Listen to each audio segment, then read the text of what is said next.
স্মরণ করে করে মনে হয় যেন আমি জাহান্নামের আগুনের মধ্যখানে পড়ে গেলাম।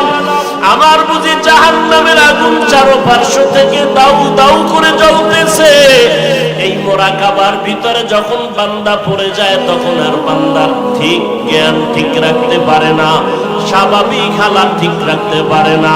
তখন বান্দা ভাগার জন্য একবার ডানে দৌড় দেয়, বামে দৌড় দেয়। আমার গুনাহগার গুনার কারণে একবার দৌড়ায় আর বলে, মালিক জাহান্নামের আগুন থেকে বাঁচার জন্য রাস্তা খুঁজে, আর কয় কই তোমারে পাই।